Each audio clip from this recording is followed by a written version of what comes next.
informando que compete a essa comissão, por força do disposto do procedimento interno, opinar sobre constitucionalidade, justicidade e regimentalidade das matérias que forem submetidas.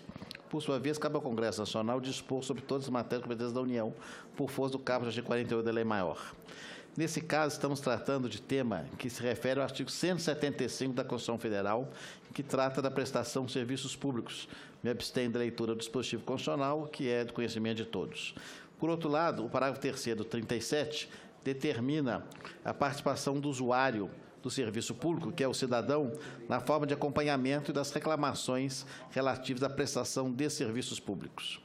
O artigo 37, parágrafo 3º, portanto, prevê que as reclamações previstas relativas à prestação de serviços públicos serão disciplinadas em lei. E é exatamente esse o objeto dessa norma. A emenda constitucional permitiu, no prazo que fosse feita essa regulamentação, e coube, portanto, ao Congresso elaborar a Lei de Defesa dos Usuários de Serviços Públicos, em que pesem 19 anos decorridos desde a emenda constitucional 19 de 98, essa lei não ter sido ainda editada, mas jamais é tarde para fazê-lo. A competência da União para legislar sua matéria é clara e, apesar de haver sempre a discussão sobre a natureza das normas gerais, nós temos de maneira muito clara que o objeto desse texto é exatamente colocar normas gerais como lei nacional, não limitada ao âmbito da administração pública federal, tendo em vista que o mencionado artigo 27 da emenda constitucional 19 estabelece o prazo para o Congresso Nacional elaborar lei de defesa do usuário de serviços públicos. E no artigo 3º do artigo 37 da lei maior prevê a edição de lei para disciplinar as formas de participação do usuário na administração pública direta e indireta. Por consequência, em que peça o assunto direitos dos usuários de serviços públicos não se encontrar elencado no artigo 24 da Carta Magna, entre matéria de competência legislativa concorrente, a proposição em exame deve ser normatizada mediante lei nacional, em razão de abranger as 13 esferas da Federação e por se tratar de estabelecer normas gerais. Também não há, no substitutivo da Câmara dos Deputados em análise, que estabelece as normas básicas para essa participação, restrição de iniciativa, pois não cuida de assuntos submetidos à iniciativa privativa da Presidência da República. A tramitação inicial do projeto pelo Senado Federal iniciou-se com o relatório do senador Romero Jucá, que constituiu o parecer 426 de 2002, que já afirmava pela constitucionalidade da proposta. A seguir disso, nós tivemos encaminhamento à aprovação da CCJ da Câmara dos Deputados, pelo então deputado Sigmarinha Seixas, também em 2002, que conclui exatamente pelo respaldo constitucional e legal.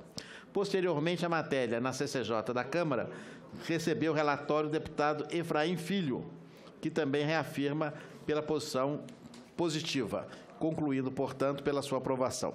No que diz respeito ao mérito, superadas as questões formais, concordamos com as modificações introduzidas pela Câmara, como casa revisora no PLS 439 de 99, entre as quais as mais relevantes constam os itens A a H da primeira parte do relatório, haja visto ter propiciado diversos e importantes aperfeiçoamentos à proposição aprovada pelo Senado Federal, destacando-se que estende o alcance de leis diferenda para a administração pública de outros entes da Federação, antes restrito tão somente à União Federal. Também exclui eventuais vícios que atentavam contra o princípio da separação dos poderes, ao usurpar a iniciativa privativa do chefe do Executivo da lei que trata as atribuições de órgãos da administração pública. Incluiu, ademais, outras medidas que, sem dúvida, tornam a proposição mais abrangente e efetiva, no sentido de ir ao encontro dos preceitos constitucionais relativos à participação, proteção e defesa dos direitos do usuário dos serviços públicos da administração pública. Por derradeiro, quanto aos aspectos da juridicidade, regimentalidade e técnica legislativa,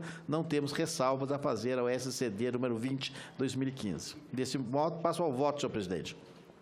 Em face do exposto, nos termos do artigo 133.1 do Regimento Interno do Senado Federal, o voto é pela aprovação do substitutivo da Câmara dos Deputados ao projeto de lei do Senado 439/99, quanto aos aspectos da constitucionalidade, juridicidade, regimentalidade, técnica legislativa e também quanto ao mérito. E faço questão de acrescer tão somente, senhor presidente, se me permite, o esforço inicial do autor do projeto, senador Lúcio Alcântara, de vosso estado, e que até recentemente esteve comigo também se empenhando muito pela aprovação de uma norma antiga, volto a dizer, de 99, mas que chegou o seu tempo, felizmente, de aprová-lo e que vai representar, na prática, um ponto muito favorável a favor do usuário do serviço público, especialmente no acompanhamento, na reclamação e na melhoria da qualidade de serviços prestados ao cidadão. Portanto, o relatório é no sentido do voto favorável pela aprovação do que veio da Câmara dos Deputados, senhor presidente.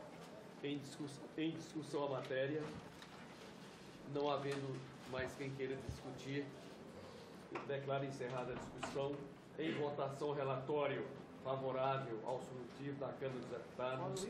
Os senhores senadores e senhoras senadoras que concordam permaneçam como se encontram. Aprovado o relatório que passa a constituir o parecer da comissão favorável ao substitutivo da Câmara dos Deputados número 20 de 2015. A matéria vai ao plenário.